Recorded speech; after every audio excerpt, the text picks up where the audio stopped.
do bíceps. E uma questão que eu estava querendo trabalhar. E ele falava que não tinha isso e tal. Eu falei, cara, tudo bem, você pode interpretar que sim, mas eu acho que não, porque quando você faz o afastamento e aumenta a tensão, aquele músculo que vai ter dificuldade para fazer o movimento, ele vai precisar aumentar a quantidade vai ter que fazer hiperplasia, não é isso? Aumentar a quantidade de células para que você possa fazer o movimento para gerar volume. Sim. Então, assim... Vocês utilizam muito mais o termo hipertrofia, né? Hipertrofia. Então, o que acontece aqui ilustrando o que você acabou de falar, tá? O braquial ele só tem aqui dois ossos em comum, tá?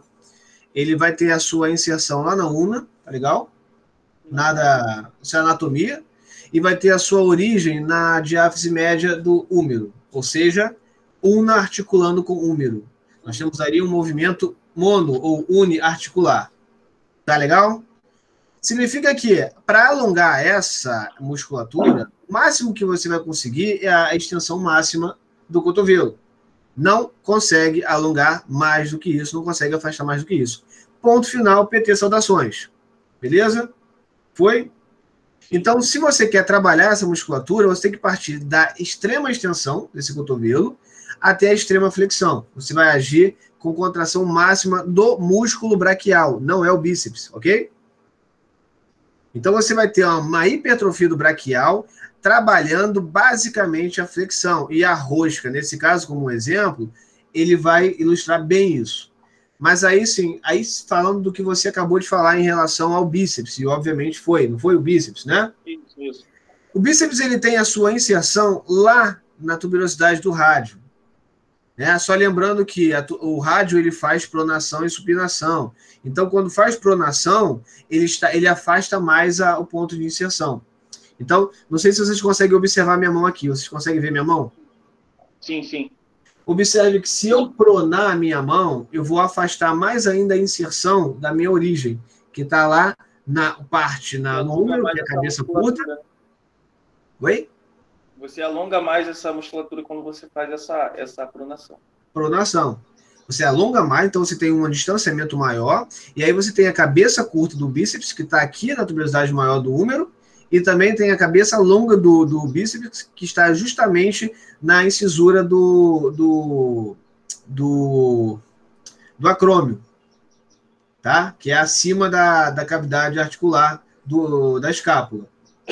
Significa dizer que, nessa condição, eu consigo também gerar o quê? Se eu fosse fazer uma contração direta do bíceps, eu faria, além de supinação, eu faria uma flexão e ainda faria uma abdução. Para eu conseguir maior ação dessa musculatura, eu preciso fazer uma adução, uma extensão e uma pronação. Então, eu posso muito bem pegar aquelas máquinas, vocês me corrigam se eu estiver errado, é o crossover? Sim, crossover. Vocês podem muito bem pegar lá de trás e fazer isso aqui. Porque você vai pegar toda a extensão do bíceps e juntar aqui. Você então consegue uma maior concentração de hipertrofia na musculatura bíceps, não somente aqui rosqueando, mas você consegue trazer lá de trás, deixa eu me afastar um pouquinho aqui, lá de trás e fazer isso aqui, ó. Aqui, ó. Você consegue trabalhar o bíceps muito melhor aqui, uma questão de ação muscular. E você gerou um movimento aí que lembra muito também, só que o movimento do voador é mais completo. E eu sempre falava isso com ele também, porque eu comecei a analisar os treinos dentro do voador, que você tinha um aumento, não muito grande, mas o seu bíceps ganhava volume com aquilo ali, assim como o movimento de flexão de ombro. E você gera tensão, você faz praticamente uma isometria no bíceps, então gerava volume tanto no bíceps quanto no tríceps. Porque esse registra.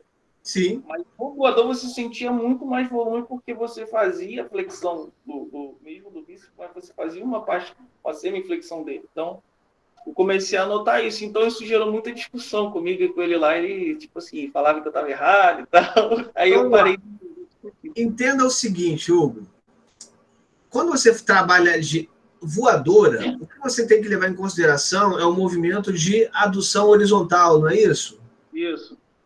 Quais são as musculaturas que diretamente, vamos enfatizar, quais são as musculaturas que estão aqui para trabalhar? Peitoral o quê?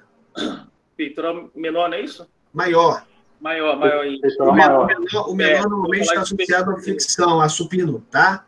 Porque você precisa projetar a escápula anteriormente ao peitoral menor, que empurra essa escápula anteriormente, tá? Mais profundo. Mas o peitoral maior é esse que faz esse movimento aqui. Aí, nesse caso aí, o bíceps trabalha como sinergista? O bíceps ele vai ser um sinergista, porque ele vai ter a sua articulação, ele vai ter a sua origem lá na escápula. Então, ele não vai ter ação suficiente para hipertrofia, Hugo, não vai ter. Ele gera uma semicontração, né?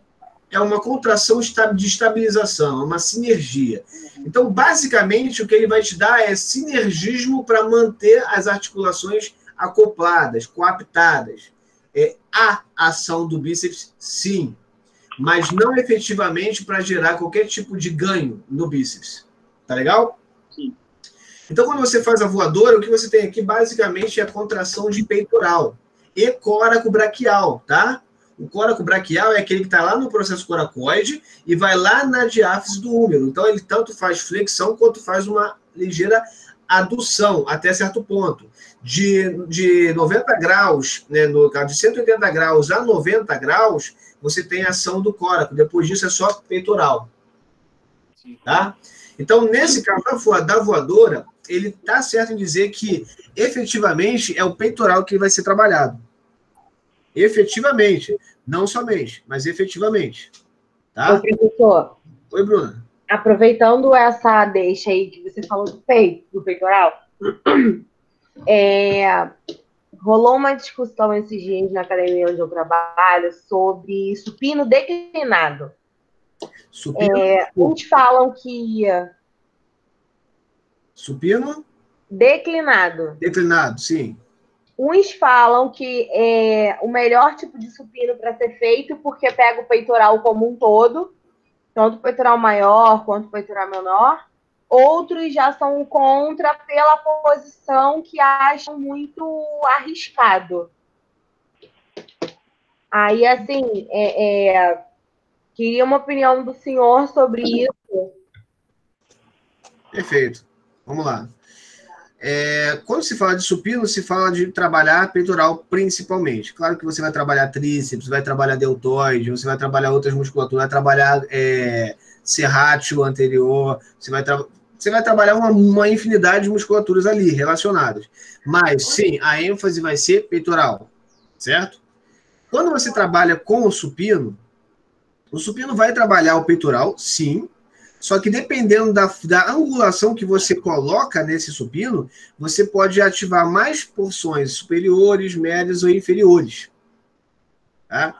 É arriscado você colocar o supino declinado se só o deltoide não tiver bem adequado. Então, não é uma atividade que eu iria propor para um iniciante. Tá? Sim. Eu ia propor para alguém que já está com aquela coordenação e com aquele refinamento mais adequado. Mas, sim, há sim a diferença. Quando você modifica a angulação, há a diferença do ganho entre os ventres. Fala aí, Hugo. A Bruna trouxe até um tema interessante, porque gerou uma discussão sobre o declinado, ele trabalhar inferior do peito. E assim, eu particularmente eu discordo.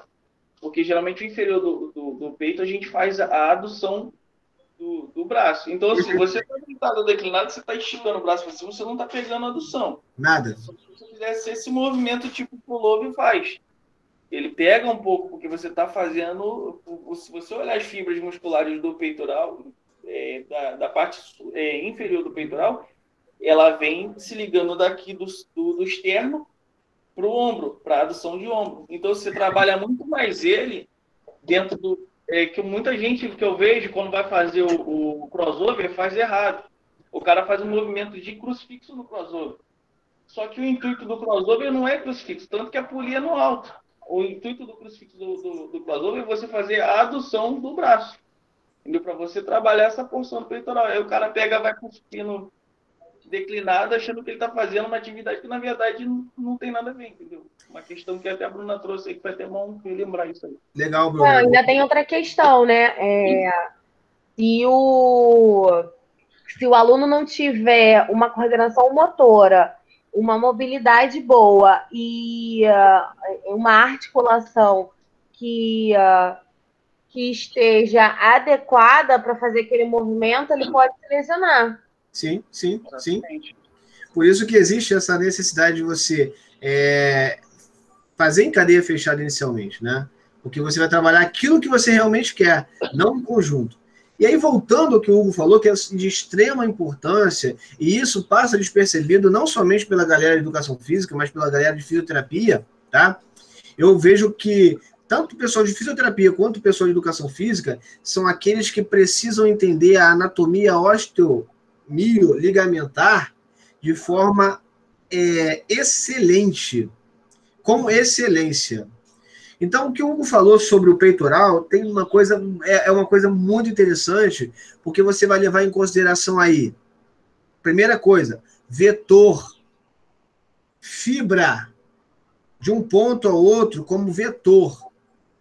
Se você tem um músculo que ele abre um leque, significa que existem vários vetores diferenciados ali. Então, o Hugo falou uma coisa super legal. Por exemplo, parte superior do peitoral, ele pode exercer ação de flexão de ombro. Peitoral, ele pode exercer flexão de ombro, peitoral maior. Se você pegar um peso e segurar aqui e colocar a mão no seu peitoral maior, vocês vão perceber que existe ação do ventre superior do peitoral maior. É igual o supino 45, que o pessoal utiliza muito, que usa como um ombro, mas na verdade você pega a porção superior. Tanto que eu estou fazendo um movimento aqui, esse músculo ele já entra sob tensão, até como questão isométrica, ele controla o peso para a carga. Exatamente. Mas o vetor dele está apontando para cima e para dentro. Ou seja, se fosse para contrair somente o peitoral maior, superior, você faria isso aqui, ó. Ele tem um formato meio que tipo um triângulo, não é isso? Exatamente. Você teria uma flexão associada a uma adução, porque é isso que o peitoral maior o superior do maior vai fazer. Agora, se você tem, obviamente, deltoide trabalhando, outras musculaturas trabalhando, você consegue estabilizar esse peitoral para evitar que ele traga o ombro, o cotovelo mais para dentro. Peitoral médio. Peitoral médio é basicamente adução horizontal. É onde você vai trabalhar mais ele. Adução horizontal, supino reto.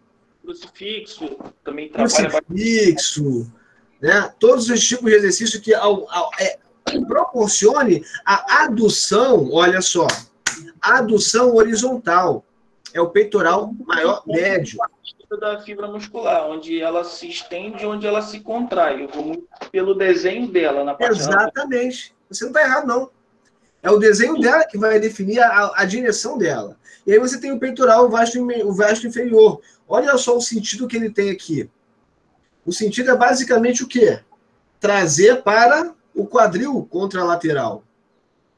Então, se você quer ganhar peitoral inferior, diagonalizar o seu membro superior. Você vai trabalhar não somente a extensão, que o pullover pode ajudar, né?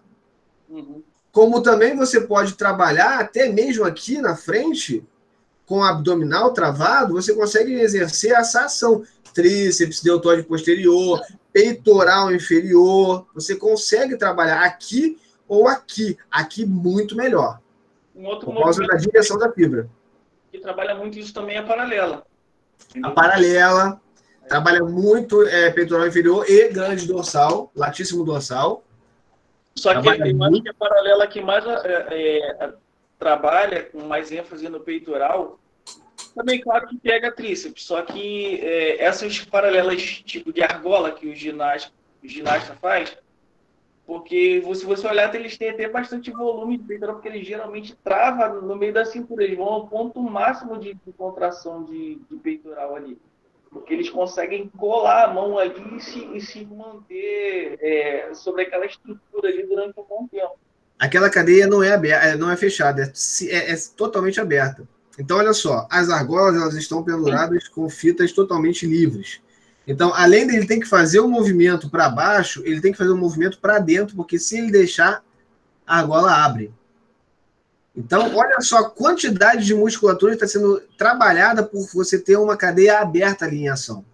Eu não falei nem do core ali, né? Porque tem que manter a estrutura do corpo ali, porque se balançar, tu cai. É um equilíbrio danado ali, o core exige muito disso aí também, né?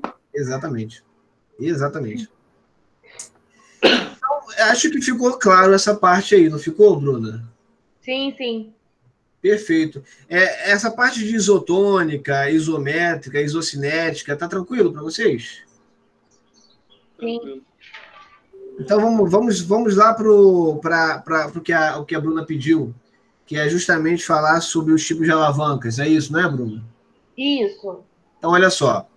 Só para ficar claro e bem enxuto, como que a gente consegue determinar, a princípio, vamos tentar entender. Depois a gente vai tentar aplicar isso de forma prática, tá? Então, observe aqui que nós temos uma pedra significando uma força de resistência, ok?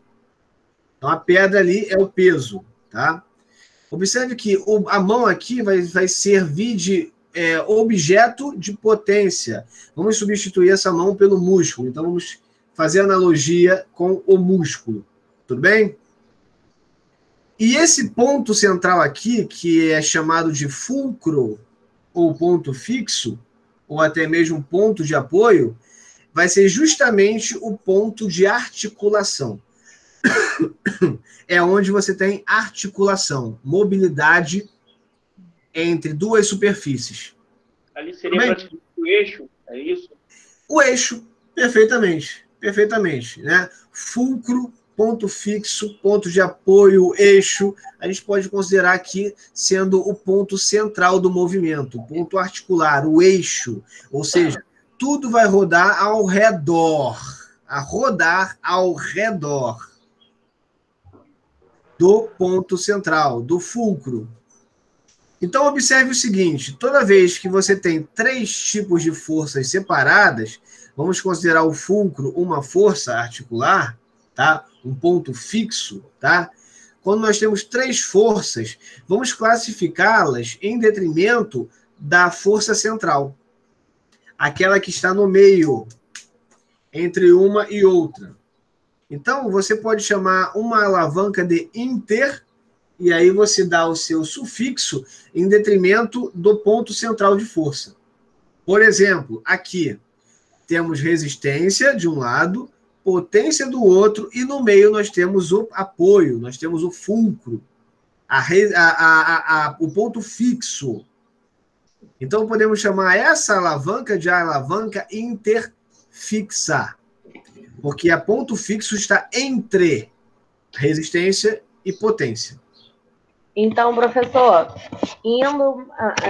trazendo um pouco para a parte de musculação, o bíceps seria uma interfixa e o agachamento também seria uma interfixa? Sua pergunta ela é tão perigosa, que precisaria estar um pouco mais fechada. Por quê? Porque o que eu estou mostrando para vocês aqui não é algo que possa se modificar, tá? Eu vou te explicar por que eu fiz essa observação que você perguntou. Só para você saber, a sua pergunta foi a melhor até agora, tá? Mas perigosa, muito perigosa. Aqui eu não tenho como mudar isso. Nesse desenho não dá para mudar isso. A pedra é o que é, a mão é o que é. Ok? Da mesma forma que aqui você tem um apoio fixo na ponta, a resistência no meio e a potência na outra ponta. Então, você tem aqui a resistência no meio, interresistência. Aqui você tem o apoio numa ponta, a resistência em outra e a potência no meio. Então, é uma alavanca estilo interpotente. Vou responder a tua pergunta agora, tá, Bruno? Você está falando dela, não é isso? O quê? Em relação ao agachamento, você está falando dela, não é isso? Na verdade, antes do agachamento, tá? Eu estou mostrando para ela algo que é basicamente imutável, que é esse exemplo aqui, tá? Que são esses exemplos aqui, tá? Isso aqui é imutável. fiz como exemplo, tipo assim, uma forma de L com o eixo que ficaria entre os dois braços do L, a carga ficaria numa ponta para baixo, jogando o vetor de força para baixo, o eixo ficaria ali no meio daqueles L's ali, daqueles dois traços, e ali seria um ponto fixo, onde a carga geralmente tenderia a fazer a extensão desse L como se fosse formar um I, praticamente, no caso. Então, vamos lá, deixa eu tentar, então, entrar nesse seu conceito de L, tá? Devagar. Me aponta aqui qual é o exemplo que você está mostrando agora. Qual deles? Não apareceu para mim aqui, não. Nenhum desses três aqui? Não apareceu aqui para mim, não. Deixa eu ver. Tá. Não tem slide nenhum para você? Aqui não. Peraí, deixa eu jogar para a parte do... Aqui não. Você botou em...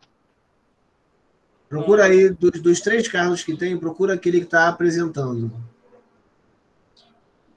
Dos três carros? É o que está apresentando. Fixa ele aí. Peraí.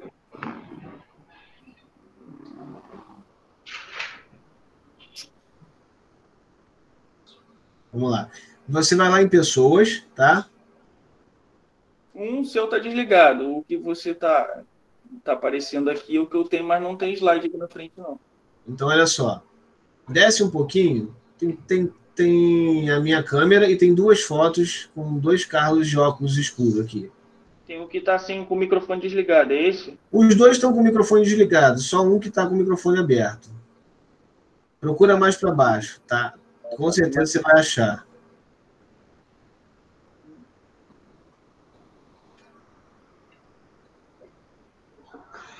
Você já arrumou seu quarto? Entrei aqui, mas não tem... Eu não consigo acessar esse outro aqui. Um tá desligado mesmo. O outro é o que eu estou utilizando agora, que você tá... Achei o outro aqui em cima. A sua foto está fixa? Desfixa aí o seu para ver se vai aparecer.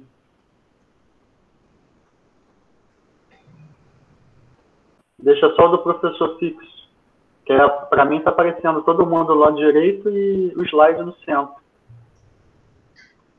Não, mas eu botei o do professor mesmo fixo também, mas para mim não aparece. Peraí. Eu tenho 3 perfis aí, logados. Manda vai mostrar todo mundo então, porque como tem pouco, dá para você botar para mostrar todos. Vai ficar uma listinha e o principal em cima. Agora eu não estou conseguindo nem acessar o dele agora. Vamos lá, vamos devagar. Você vai passar o mouse em cima e vai ter um desenho de uma taxa. E aí vai ter uma legenda. Fixar a imagem na tela principal.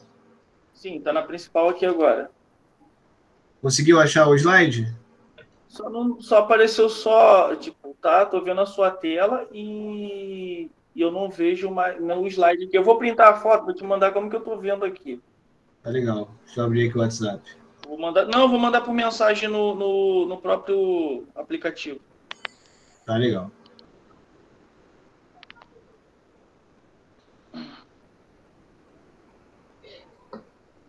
Beleza, baixei.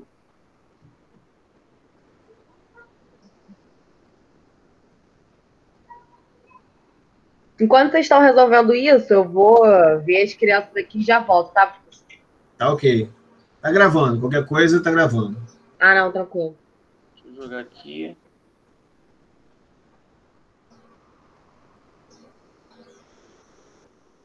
Deixa eu ver se consigo anexar aqui, porque esse aplicativo não tem anexo, ele não tem o grampinho de anexar a mensagem. Ele realmente só aparece escrito. Mas eu te mando no Zap. Fica melhor. Beleza.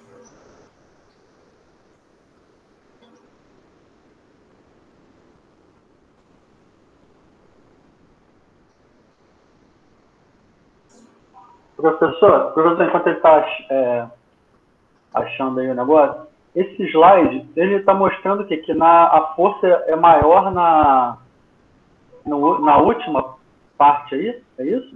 Não, na verdade, esse slide só determina quais são os agentes. Onde é o ponto de apoio? Onde é o Da ponto, onde está começando a força? onde é o ponto de articulação, né, que é o fulcro, né, o eixo. Aonde nós temos uma resistência, uma força, tá legal? Sim. Mas nesse caso aqui está simbolizando uma resistência. E aonde nós temos uma potência, uma força de potência, um músculo, por exemplo. O músculo pode estar ganhando ou perdendo, mas aqui nós temos um músculo e aqui nós temos uma resistência. Então, para isso, nós temos aqui essa analogia.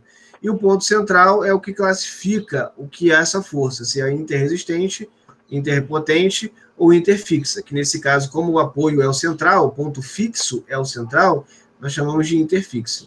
Entendeu? Ah, sim, entendi. Não, porque como eu vi essa formulazinha embaixo aí, mostrando força maior ali no interpotente, eu achei que tinha alguma coisa a ver. Por exemplo, aqui é um exemplo de gangorra. Agora eu tô vendo aqui no slide. Oi, Hugo? Agora eu tô vendo aqui no slide aqui. Acho que minha câmera deve ter dado algum problema, deve ter travado a imagem. Tranquilo, tranquilo. Então, beleza. Então, olha só. Voltando aqui. Eu estava falando o tempo todo mostrando esse slide. Então, eu imagino que a sua dúvida tenha ficado um pouco mais acentuada. Sim. Então, o que eu mostrei foi o seguinte: eu fiz uma analogia aqui, antes de pensarmos em articulação, músculo, segmento, coisa parecida, a gente precisa levar em consideração a classificação e o entendimento do que são as alavancas. Foi a pergunta da Bruna, né? Sim.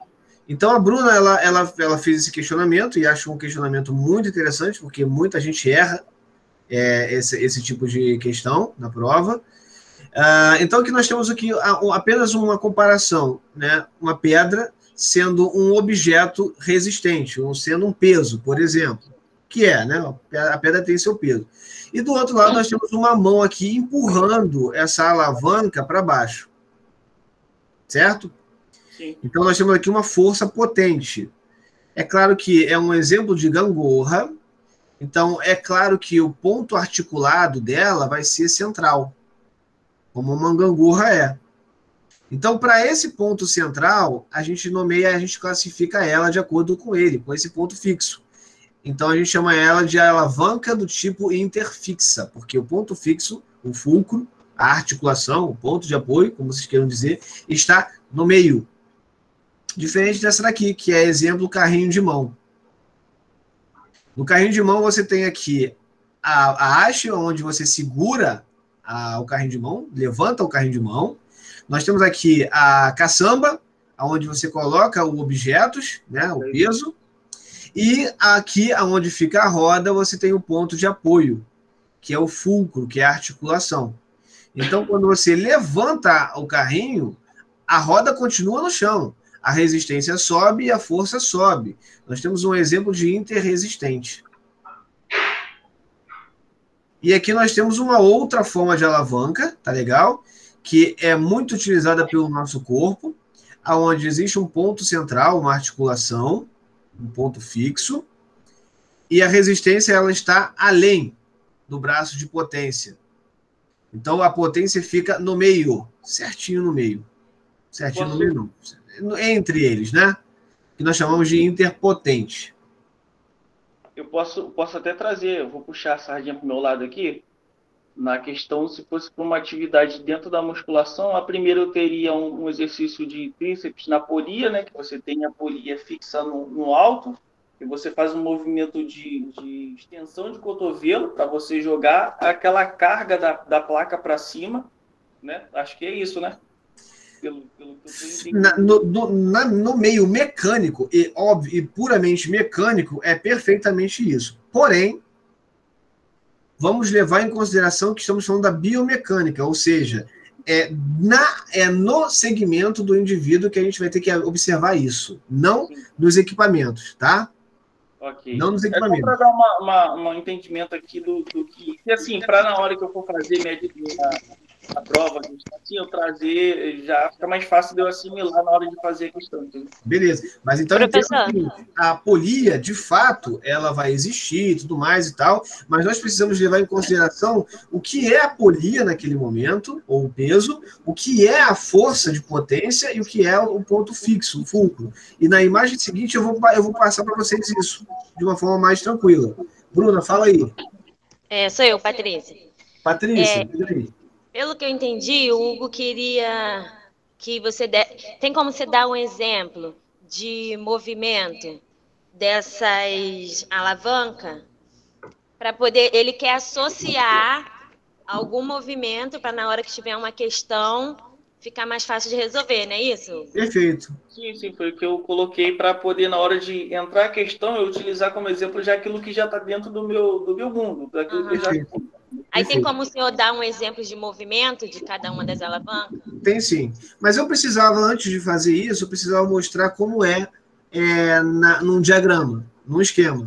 Certo? Então, assim, vocês entendendo isso que eu mostrei para vocês, agora a gente vai tentar trazer para a nossa parte, para a nossa área. Sim. Beleza? E aí sim é que eu mando essa imagem. Então, o que eu tenho nessa imagem aqui? Eu tenho um membro superior, temos dois músculos aqui, mas um deles é o que nós vamos trabalhar. Vamos esquecer o músculo de trás, o tríceps, e vamos trabalhar com esse músculo aqui, tá? O bíceps. E aí, Bruna, vai aí onde você começou, tá? Então, o bíceps, ele tem uma força, ele é aqui a força de potência, tá legal? É a potência, propriamente dita, ok? A mão aqui, com peso ou sem peso, ela já apresenta uma resistência. Então, a mão aqui, ela vai ser uma resistência que vai empurrar para baixo a gravidade, ok? E olha aqui a articulação bem aqui atrás. Então, nós temos aqui o ponto fixo, ou o fulcro, a articulação. Articulação bem na ponta. Aqui nós temos a força potente e a mão como força resistente. Observe aqui o diagrama embaixo. Articulação, força, músculo. E a mão como um peso, resistência. Aqui nós temos um exemplo de força de alavanca interpotente, tá? Porque a força muscular está entre o fulcro e a resistência, o peso. Poderia colocar aqui um peso, uma anilha, por exemplo. Eu poderia colocar aqui uma roldana e uma corda com peso aqui, puxando para baixo, e aí, obviamente, puxando a mão também para baixo. E aí você teria essa mesma configuração biomecânica. Foi, Hugo? Beleza, show.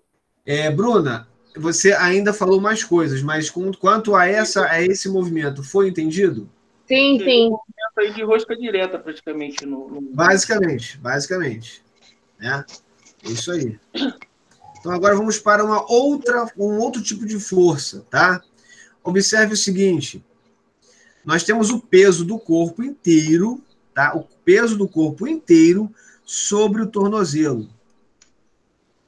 Então, nós podemos dizer que o peso está sobre esse tornozelo, que é a articulação. Só que, veja bem, apesar dele ser a articulação, o peso todo está sobre essa articulação. Todo mundo concorda comigo que o peso do corpo está diretamente sobre a articulação? Sim. Então, não posso dizer que aqui é o ponto fixo, porque ele vai se mover.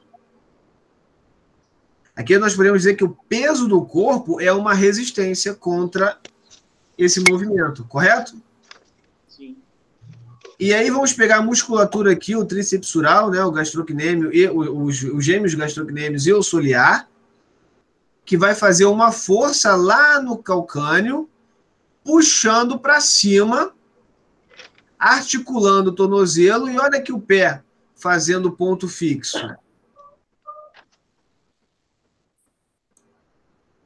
Viram? Todo mundo viu isso? Todo mundo viu isso? Sim. Então, você tem uma resistência no centro, uma força através da musculatura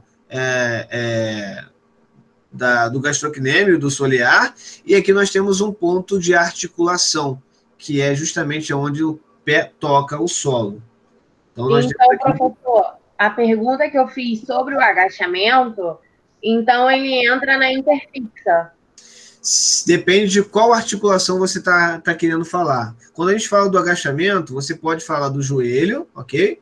Ou você pode falar do quadril. Então, você vai ter um tipo de alavanca no joelho e você vai ter um tipo de alavanca no quadril. Porque o agachamento ele é multiarticular, né? Exatamente. Então, você vai ter vários tipos de alavancas ali. Vários tipos de classificações de alavancas. Vamos fragmentar. Vamos pegar primeiro pelo joelho. Tá? Basicamente, o mais externo aqui é a patela, o tendão patelar, que é a força, a potência que é transmitida através do quadríceps. De acordo? Sim. Então, você tem aqui a força potente. No meio aqui, nós temos uma articulação.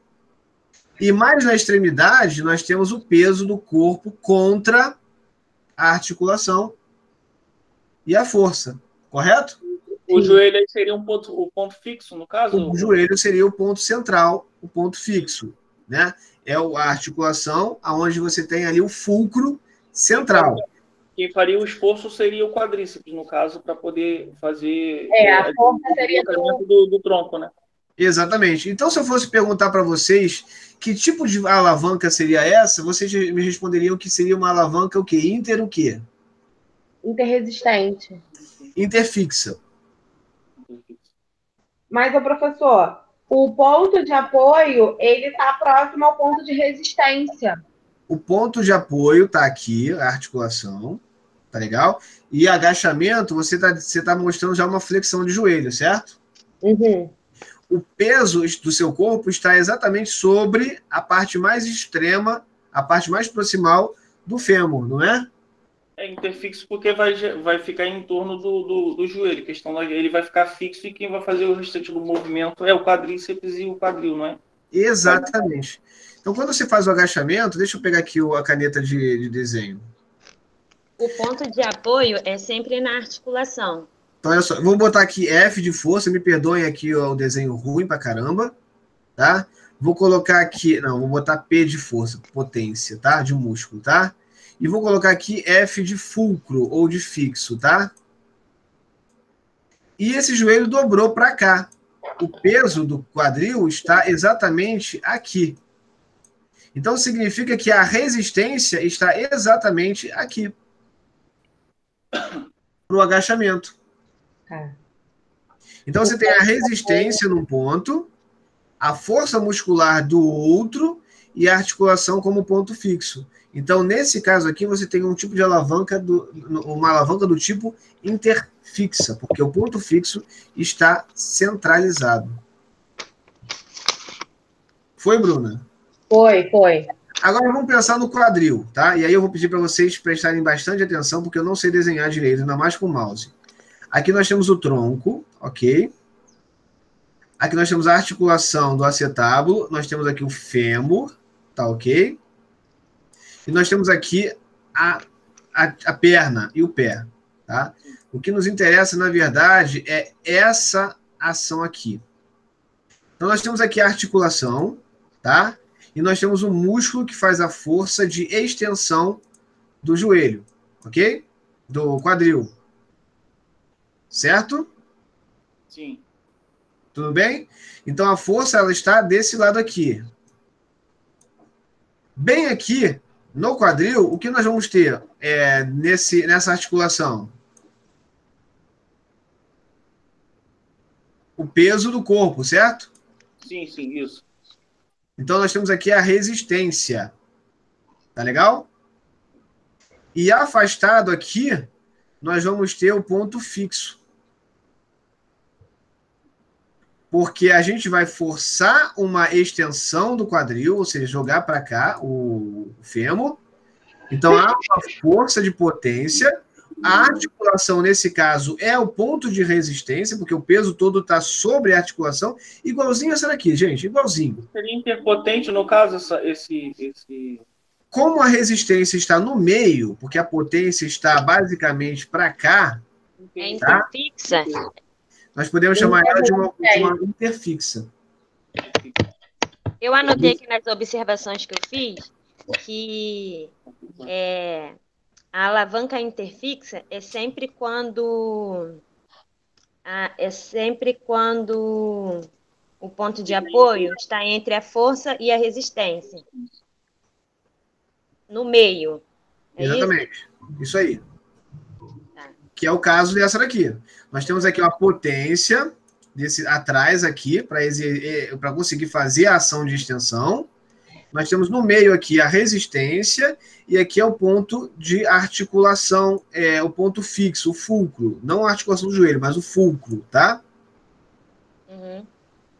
Fragmentando. Então, nós observamos o joelho aqui, sabemos que é interfixa, mas aqui, como o peso está exatamente sobre a articulação é o ponto de resistência. Tá. E a musculatura glúteo, o glúteo máximo, que vai ajudar na extensão, assim como também os isquiotibiais, pegando na região isquiática e sacroiliaca, você tem a potência, a contração muscular. Beleza? Ok. Então, seguindo aqui para o próximo slide. Olha essa daqui, galera. Nesse caso, não é mais o bíceps que a gente vai trabalhar.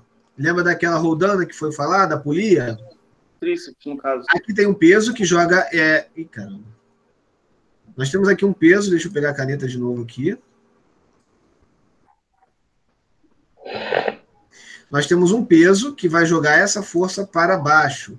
Obviamente, essa polia tende a jogar a tensão toda para uma direção. Então, o peso vai para baixo, a resistência aqui, ela vai para cima, tá? Então, aqui nós temos uma força, por causa desse peso, uma força de resistência para cima, ok? Pegaram, gente? Ok. Obviamente que depois desse ponto, ignorando o bíceps, porque não é o nosso objeto de estudo agora, afinal de contas, se existe uma resistência para um lado, nós precisamos fazer com que haja um equilíbrio de ação. Vamos pegar a força. A força está basicamente nesse ponto aqui, ó. Ele está resistindo ao tríceps, no caso, essa carga, né? Essa carga está resistindo ao tríceps, e o tríceps está resistindo à carga. Certo? Então, há uma potência que vai exigir que haja uma extensão do cotovelo, jogando a mão para baixo, fazendo com que essa força eleve a ponta do olecrano do cotovelo para cima. O que fica entre eles é justamente a articulação do cotovelo, o fulcro, o ponto fixo. Então, aqui nós temos um outro exemplo de interfixa, alavanca interfixa. Então, o que você precisa observar é a força de resistência, que vai estar aplicada diretamente sobre o segmento, a força muscular, a força de potência, que vai estar ligada também diretamente ao segmento, e a força fulcra, ou melhor, o ponto fixo, que pode estar entre as duas forças ou em pontos diferentes, como anteriormente falado. O ponto fixo, então, a gente pode entender como sempre a base de apoio em relação a isso? Exatamente. A base de apoio, o ponto de apoio. É o que nós chamamos de fulcro, tá? Ponto de apoio. Então, mais uma vez aqui, o ponto de apoio, ele basicamente está atrás. O ponto de força, ele está no meio, e aqui a resistência mais à frente. Na outra imagem, nós temos aqui a força posteriormente ao segmento, a resistência central ao segmento e o ponto de apoio fixo bem anteriormente ao segmento. Finalizando aqui, força bem posterior ao segmento, resistência anterior ao segmento e o ponto fixo intermediando essas duas forças. Então, se a gente colocar ele como um intermédio, ele vai ser relativo a uma coisa ou outra, como está aqui, né? Interfixa, no caso, ele fica fixo num ponto onde gera movimento e gera uma força Entre, do outro lado. Na entre verdade, duas tem dois forças. movimentos, só que o movimento muscular, né? Que é para exercer a força, e mais a questão do movimento da carga vencendo a gravidade, é isso, né? Então vamos lá. O ponto fixo, nesse caso, se for interfixa, só vai ser interfixa se ele estiver intermediando duas forças, tá? Entendi. Só isso. Pode ser que uma das forças esteja no meio, a resistência, o peso do corpo da pessoa seja a força, mas o ponto de apoio não está necessariamente na articulação. Ele está aonde você apoia para gerar força, resistência e a força de músculo. Pegou? Entendi. Basicamente, galera, com relação à alavanca é isso. Eu posso terminar com vocês agora falando o seguinte, sobre o braço de alavanca e o braço de resistência e o braço de força, tá, gente? Então vamos lá, vamos entender o que é braço de força e o que é braço de resistência. Deixa eu desfazer essa bagunça que eu fiz aqui.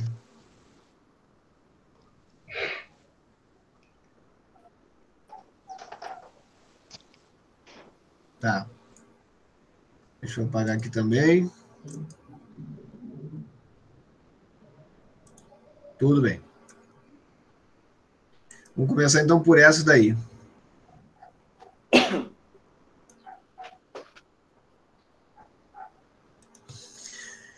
O que seria braço de alavanca? Tá? Braço de alavanca é a haste, ou é o segmento, né, em seu comprimento, em seu tamanho. Tá legal? Então vamos pensar o seguinte. Vamos pegar aqui essa imagem que é muito mais fácil você entender por aqui. Laserzinho, tá aqui. Então, nós temos aqui dois braços de alavanca. Um braço de alavanca para o lado da potência, tá? E um braço de alavanca para o lado de resistência. Tá? Qual é a diferença dos dois? É que um vai ser chamado de braço de potência e o outro vai ser chamado de braço de resistência. Tudo bem até aí? Sim. Então, quando que a gente pode considerar um braço de potência maior do que um braço de resistência? É simples. Quando a força empregada sobre o braço de potência mover essa alavanca. De novo. Eu só posso mostrar o braço de potência, ou melhor, dizer que esse braço de potência é maior do que o braço de resistência, se o braço de potência se mover contra o braço de resistência, como uma gangorra. Sim. Tá? Nesse caso aqui, se a pedra é muito pesada e ele está com o braço de resistência bem curto, eu teria que fazer muito mais esforço para empurrar essa pedra mais próximo do ponto de apoio. Vocês concordam comigo? Sim. Então, mais interessa afastar esse braço de potência para eu diminuir a minha potência e ter vantagem mecânica. Tudo bem? Ok. Perfeito. A mesma coisa aqui. Observe o ponto de apoio nessa alavanca interresistente. Você tem aqui uma resistência que está até mais próxima do ponto de apoio, mas se eu fosse pegar bem aqui próximo da resistência, eu ia ter que fazer uma... Exatamente, eu ia ter que fazer uma força muito maior. Só que se eu afastar, eu faço uma força bem menor. Não sei quem aí já teve a necessidade de trocar o pneu de um carro. Pô, você vai concordar comigo que se você tem uma chave de roda e se tiver um tubo de ferro dentro do carro, se você meter esse tubo de ferro dentro da chave de roda e puxar mais distante, você vai desenroscar muito mais fácil, não é? Sim. Você vai ter uma força de torque muito melhor. Então, basicamente isso. Quanto mais afastado é essa força, menos força vai ser necessário para você executar a ação contra a resistência. São coisas que a gente não consegue observar legal aqui. Por exemplo, a resistência está justamente aqui, ó. O braço de resistência em relação ao braço de força, ó, é diferente. Nós temos um braço de resistência muito maior do que um braço de força. Então, significa que para 1 quilo aqui, eu vou ter que exercer uma força multiplicada pela distância desse braço de resistência. Então, posso dizer que a tensão do músculo, exemplo, tá? A tensão do músculo exercido aqui vai ser, por exemplo, de 10 quilos para cada quilo de resistência, para você conseguir manter a resistência ou elevar ou contrair essa musculatura. Então, observe que no ponto de força, você faz muito mais força para conseguir levantar uma resistência com menos força. Pegaram isso, galera? Sim. Sim. Isso fica fácil, né? Aqui é a mesma coisa. A resistência está aqui, a força está logo cá. Então, a resistência, nesse caso, ela, basicamente, pelo braço ser um pouco mais próximo, vai ser bem parecido com a força, né, da musculatura. Então, para você exercer a ação nessa musculatura e ganhar da resistência, você só precisa de um pouco mais de força do que a própria resistência. Nesse caso aqui, que os braços eles estão basicamente próximos um do outro. E aqui, a resistência ela é inversa, mas é bem parecida com a primeira. Observe que existe um braço de resistência bem amplo e um braço de potência muito pouco amplo. Então, se eu tenho 1 quilo aqui, eu vou precisar de mais força quilo para conseguir baixar a minha mão em relação a essa resistência que está querendo subir. Tudo bem, galera? Ok. Tá gravado, tá, gente? Caso tenha alguma dúvida, tá gravado aí, beleza? Professor, aonde que eu pego essa gravação? Eu vou falar agora, só vou interromper a gravação e aí eu falo para vocês, tá legal? Uma frasezinha motivacional para vocês aí, tá? O Rio atinge seus objetivos porque aprendeu a contornar os obstáculos. É assim que a gente tem que fazer. E galera, então, Lao Tse, um pensador, né? Ele falou isso, que o rio ele só consegue alcançar um ponto porque ele consegue contornar uma pedra, contornar qualquer outro tipo de obstáculo que seja mais denso do que ele. A nossa vida é cheia de obstáculos, a gente só tem que contorná-lo. Só para fim de término de gravação, eu desejo a todos uma excelente aula, um final de semana maravilhoso e até a próxima. Um grande abraço, fiquem com nosso maior Criador, nosso Deus. E fui.